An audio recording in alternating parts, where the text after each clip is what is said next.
मी माझ्या विचाराने समर्पण करू शकत नाही. तुम्ही म्हणताल असं कसं? असंच आहे.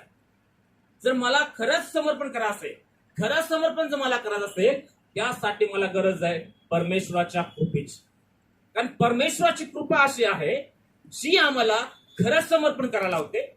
आणि ती अशा प्रकारे असते की परमेश्वराची कृपा आम्हाला ताकद देते नाही म्हणायला. Praise the Lord. नाही म्हणण्यासाठी आम्हाला ताकद देते. तुम्ही म्हणताल कशा प्रकारे? जर मी माझ्या जीवनामध्ये माझ्या मर्जीप्रमाणे जगतो, माझ्या इच्छेप्रमाणे चालतोय, मला जे वाटतं ते मी करतो, माझ्या पद्धतीप्रमाणे चालतो, माझ्या विचारांप्रमाणे चालतोय, तर मी फक्त समर्पण करतो म्हणून बोलून मी खरंच समर्पित होत नाहीये. पण जर मला माझ्या इच्छांना त्यांना नाकारायचं आहे, देवाच्या इच्छेला प्रथम प्राधान्य द्यायचं आहे, परमेश्वराच्या योजनेला प्रथम प्राधान्य द्यायचं आहे, परमेश्वराच्या विचारांना माझ्या जीवनामध्ये, माझ्या स्वभावामध्ये, माझ्या चरित्रामध्ये मला जाणायचं असेल, तर मला माझ्या विचारांना, माझ्या स्वभावाला नाही म्हणायला शिकलं पाहिजे.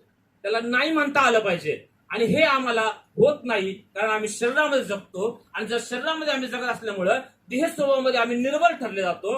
आणि म्हणून आम्ही देहावरती विजय प्राप्त करू शकत नाही. म्हणून देहावरती विजय प्राप्त करण्यासाठी परमेश्वर देवाने त्याची कृपा आम्हाला दिली. प्रभू येशू ख्रिस्त या जगामध्ये आला आणि येशू ख्रिस्ताद्वारे आम्हाला त्याची कृपा मिळाली, जी कृपा आम्हाला दैहिक गोष्टीला, दैहिक स्वभावाला नाही म्हणण्याची ताकद देते. Praise the Lord. Praise the Lord. लक्षात ठेवा, समर्पण